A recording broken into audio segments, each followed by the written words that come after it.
அதெல்லாம் மெயின்டைன் பண்ணிக்கிட்டு இதை மேலுக்கு எடுத்தோம்னா 100% எந்த பிரச்சனையாக இருந்தாலும் விடுபட்டு வெளியே வரலாம், தோல் வியாதி உட்பட.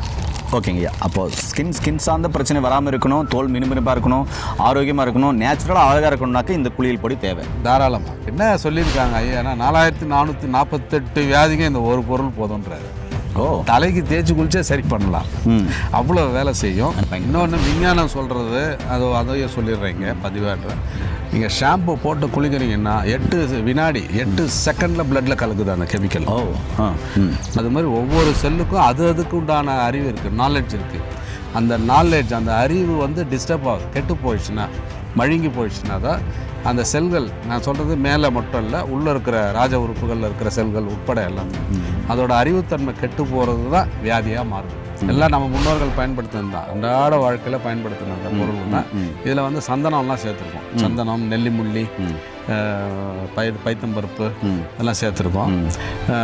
ஒரு முறை குளித்தோம்னு சொன்னால், இன்றைக்கி குளித்தோம்னு சொன்னால் மறுநாள் அந்த 24 ஹவர்ஸும் அந்த எஃபெக்ட் இருக்கும். இயற்கையை மருந்து சேனலுடைய மேலும் பல பதிவுகளை தெரிந்து கொள்ள இந்த சேனலை சப்ஸ்கிரைப் செய்யவும், பெல் பட்டனை அழுத்தவும். மேலும் மருத்துவரின் ஆலோசனை பெற இந்த வீடியோவில் உள்ள எண்ணிற்கு தொடர்பு கொள்ளவும். இயற்கை மருந்துகளுக்கு வணக்கம். நம்முடைய அருகில் பாரம்பரிய சித்த வைத்திய மதிப்புக்குரிய வெங்கடேஷ் இருக்காரு. நீங்கள் நிறைய பேர் சோப்பு ஷாம்பு இல்லாமல் குளிக்கிறதில்ல. சரி, இயற்கையான முறையில் சித்த மருத்துவத்தில் இதுக்கான மாற்று வழி இருக்கா அப்படின்னு கேட்டேன். கண்டிப்பாக இருக்குன்னு சொல்லியிருக்காரு. அதை பற்றி நான் முழுமையாக தகவல் இந்த வீடியோவில் பார்க்கலாம் வாங்க. ஐயா வணக்கம். ஐயா வணக்கங்க. ஐயா எப்படியா இருக்கீங்க? நல்லா இருக்கேங்க ஐயா. நீங்கள் எப்படி இருக்கீங்க? மகிழ்ச்சி, ஆனந்தமாக இருக்கீங்க. ஐயா, என்னுடைய கேள்வி என்னென்னா, இயற்கையான முறையில் நான் உங்ககிட்ட ஒரு கேள்வி கேட்க போகிறேன். அதுக்கு முன்னாடி நம்ம செயற்கையாக பார்த்திங்கனாக்கா இன்றைக்கி நிறையா சோப்பு, ஷாம்பு, சீக்கா எல்லாம் போட்டு அதனால் ஸ்கின் சம்மந்தமான பிரச்சனைகள் வருது.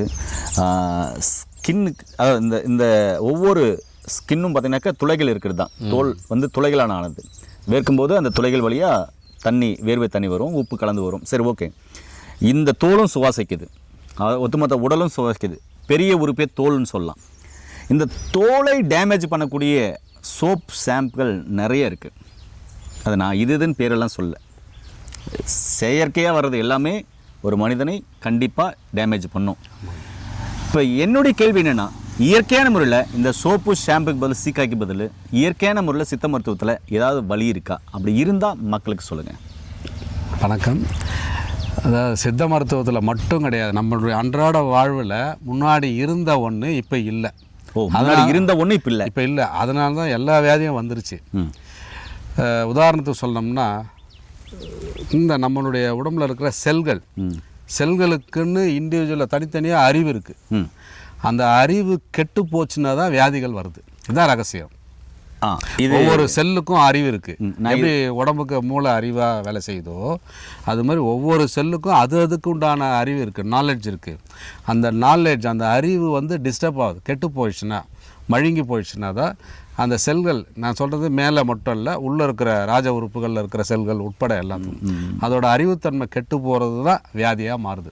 சர்க்கரையிலேருந்து, சுகர் கம்ப்ளைண்ட்லேருந்து எல்லா டிசீஸுக்குமே காரணம் என்னென்னா செல்களுடைய அறிவுத்தன்மை கெட்டு போகுது. ஷார்ட்டாக சொல்லணும்னா அது எப்படி கெட்டு போகுதுன்னா, நம்ம உடம்புக்கு செல்களுக்கு ஒத்துக்காத வேதிப்பொருட்கள் உள்ளுக்கு, அது உணவு மூலமாக இருக்கலாம், சுவாசிக்கிற காற்றுல இருக்கலாம், மேலே போடுற சோப்பு, ஷாம்பு, டூத் பேஸ்ட், நிறைய சொல்லிக்கிட்டே போகலாம். இந்த பாக்கெட்டில் டீ, காஃபி சுட பாலித்தீன் கவரில் கொண்டு வர்றாங்க. அதனாலேயும் பார்த்திங்கன்னா அந்த அறிவுத்திறன் கெட்டு போகுது. அதை தான் நம்ம நிறைய பேர் வச்சுருக்கோம். சர்க்கரை வியாதி, பிபி, சுகர், கொலஸ்ட்ரால், அது இதுன்ட்டு எல்லாத்துக்கும் அடிப்படையாக செல்களுடைய அறிவுத்தன்மை கெட்டு போகுது. அதுக்கு எதெல்லாம் காரணமாக இருக்கோ அதை அவாய்ட் பண்ணாலே போதும். மருந்துங்கிறது 2ஆம் பட்சம்தான். ஐயா, இப்போது நான் நிறைய வீடியோவில் பேசுனது தான் நீங்கள் சொல்லியிருக்கீங்க. ரொம்ப அருமையான ஒரு விஷயம். ஏன்னா ஒவ்வொரு செல்லுக்கும் அறிவு இருக்குது. ஒவ்வொரு செல்லுக்கும் தன்னைத்தானே குணமாக்குற வேலையும், அதாவது உடலில் இருக்கிற தேவையில்லாத கழிவுகளை வெளியேற்றத்தையும் குணமாக்கும் தன்மையும் இருக்குது. ஏன்னா கோடிக்கணக்கான செல்கள் ஒன்று சேர்ந்தான் இந்த மனித உருவம். அப்போ ஐயா சொன்ன மாதிரி அந்த செல்கள், அறிவிருக்கிற செல்கள் ஒவ்வொன்றும் தன்னைத்தானே குணமாக்குற வேலை செய்யணும்னா அதுக்கு தேவையான இம்யூனிட்டி பவரை நம்ம கொடுக்கணும், நோய் எதிர்ப்பு சக்தியை கொடுக்கணும். நோய் எதிர்ப்பு சக்தினா என்ன?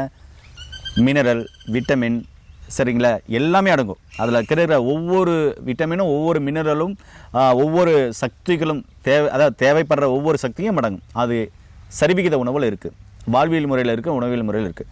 ஐயா, இப்போது நீங்கள் சோப்புக்கு பதிலாக ஷாம்புக்கு பதிலாக நீங்கள் என்ன மாதிரியான அதாவது சித்த மருத்துவ முறையில் மக்களுக்கு அறிமுகப்படுத்த போகிறீங்க, அதை சொல்ல வரீங்க? நம்ம முன்னரே வந்து டூத் பேஸ்ட் பதில் தந்தச்சோரணும்னு அறிமுகப்படுத்தியிருக்கோம். தந்தச்சோறு ஒரு பல்பொடி. ஆமாம், பற்பொடி. இப்போ உடம்புக்கு தேய்ச்சி குளிக்கிறதுக்கு பார்த்தீங்கன்னா குளியல் பொடி. நம்ம முன்னரே சொன்ன மாதிரி அப்போல்லாம் வந்து சோப்புகள்லாம் வரதுக்கு முன்னாடிலாம் இது மாதிரி தான் நம்ம அரைச்சி காய வச்சு அரைச்சி பயன்படுத்திட்டு இருந்தோம். இல்லை ஆற்று ஓரங்களில் அந்த மண்ணில் அந்த மணல் எடுத்து களிமண் செம்மண் குளிச்சுட்டு இருந்தோம். ஆமாம், இல்லைன்னா இந்த மாதிரி பொடி அரைச்சி குளிச்சுட்டு இருந்தோம். காலப்போக்கில் சோப்பு வந்த பிறகு இதெல்லாம் மறந்துட்டோம். இதை நம்ம ஒன்றும் புதுசாக ஒன்றும் செஞ்சிடல, ரீகால் பண்ணுறோம், அவ்வளோதான். இதை திரும்பி ரிவைஸ் பண்ணி ஞாபகப்படுத்துகிறோம் இது மாதிரிலாம் இருக்குதுன்ட்டு. எல்லாம் நம்ம முன்னோர்கள் பயன்படுத்தினது தான், அன்றாட வாழ்க்கையில் பயன்படுத்தினது பொருள் தான். இதில் வந்து சந்தனம்லாம் சேர்த்துருக்கோம். சந்தனம், நெல்லிமுள்ளி, பைத்தம்பருப்பு எல்லாம் சேர்த்துருக்கோம். ஒரு முறை குளித்தோம்னு சொன்னால், இன்றைக்கி குளித்தோம்னு சொன்னால் மறுநாள் அந்த 24 ஹவர்ஸும் அந்த எஃபெக்ட் இருக்கும், அந்த புத்துணர்ச்சி இருக்கும், அந்த ஸ்கின்னுக்கு தோலுக்கு தேவையான அந்த சத்து கொடுத்துக்கிட்டு இருக்கோம். இது குளிக்கிறதுனால என்ன உடலில் நன்மை ஏற்படும்? அதிகமான அந்த அதாவது முதல்ல வந்து நம்ம கெமிக்கல்லேருந்து விடுபடுறோம். முதல் பாயிண்ட்டே அதுதான். நீங்கள் எந்த அளவுக்கு வேதிப்பொருட்கள்லேருந்து விடுபடுறீங்களோ அந்த அளவுக்கு ஆரோக்கியத்துக்கிட்ட நெருக்கமாக வரீங்கன்னு அர்த்தம். ஃபஸ்ட்டு முதல்ல அது ஒரு சங்கல்பம் எடுத்துக்கணும். இதுக்கு மேலே நான் வந்து இந்த வேதிப்பொருள் சம்மந்தப்பட்டது நான் உடம்புக்கு இந்த செல்களுக்கு கொடுக்க மாட்டேன்னு சங்கல்பம் எடுத்தீங்கன்னாலே உங்கள் பிரச்சனை எல்லாமே அனைத்துமே தீரும். இது வந்து ஒரு ஊட்டச்சத்து மாதிரி தான்.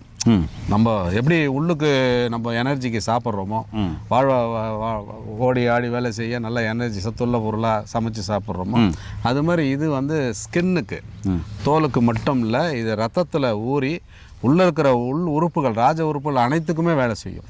இது ஏதோ மேலுக்கு மட்டும்தான் குளிக்கிறோம் அப்படின்னு நினைக்காதீங்க. உடம்புக்கு உள்ளே இருக்கிற உறுப்புகளுக்கும் இது வேலை செய்யும், ஊடுருவி. அந்த அளவுக்கு நிறைய மருத்துவ குணமுள்ள மூலிகைகளை தேடி தேடி நம்ம போட்டிருக்கோம், பயன்படுத்திக்கிங்க. இது கூட வாழ்வியல் முறையும் கொஞ்சம் மாற்றிக்கிங்க. நீங்கள் மேலுக்கு இது போடுறது மட்டும் இல்லை, உள்ளுக்கு தேவையில்லாத வேதிப்பொருள்களை உள்ளுக்கு நான் என்ன சொல்ல வரேன்னு புரியும்.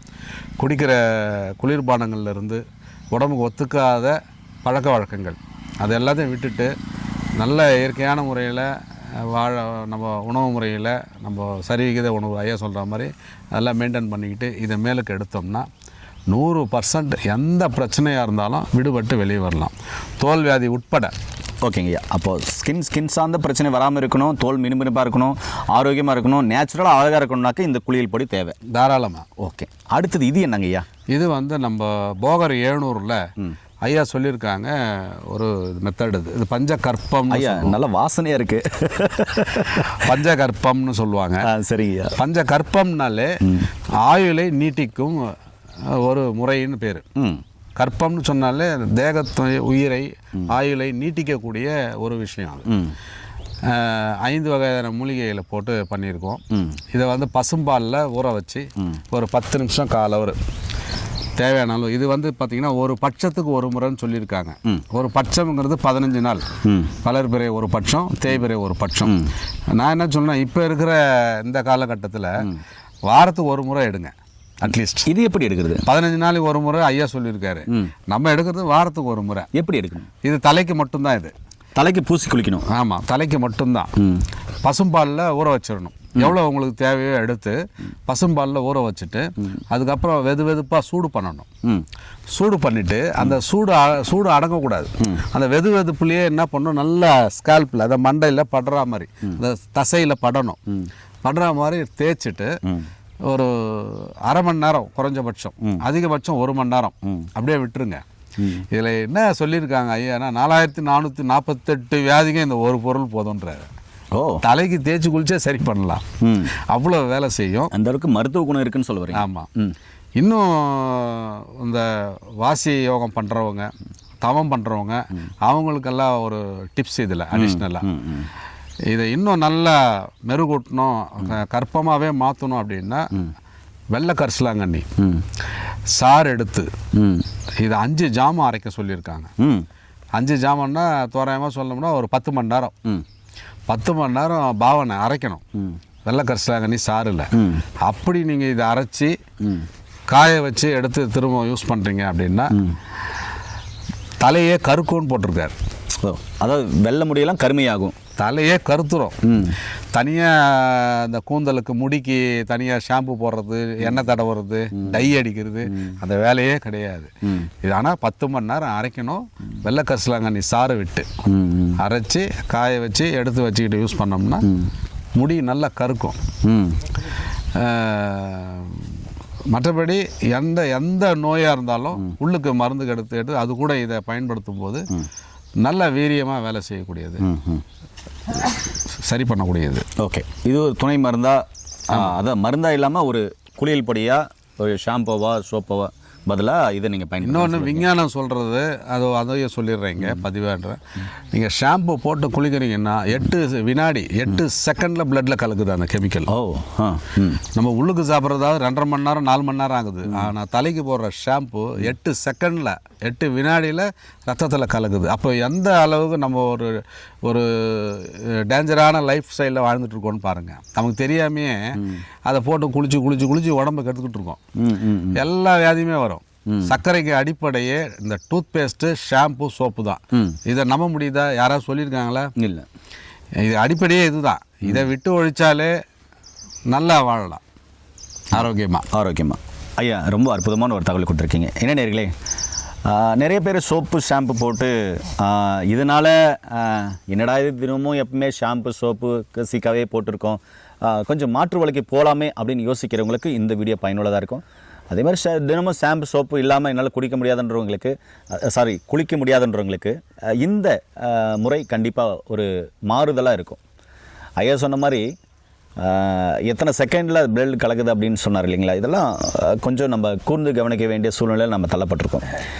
நம்ம இனிமேல் ஆரோக்கியமாக வாழணும் அப்படின்னு சொன்ன ஒரே வழிதாங்க நம்முடைய உணவியல் முறை, வாழ்வியல் முறை. நம்முடைய சாப்பாட்டில் பேலன்ஸ் டயட், சரிவிகித உணவு இல்லாமல் நம்ம ஆரோக்கியமாக வாழ முடியாது. இது ஏற்றுக்க கொள்ளக்கூடிய ஒரு உண்மையாக இருக்குது. அப்போ இது எப்படி தான் வாழணும் அப்படின்னா, நம்முடைய முன்னோர்கள் வாழ்ந்த அந்த வாழ்க்கைக்கு நம்ம இப்படி திரும்பி பார்க்கணும்.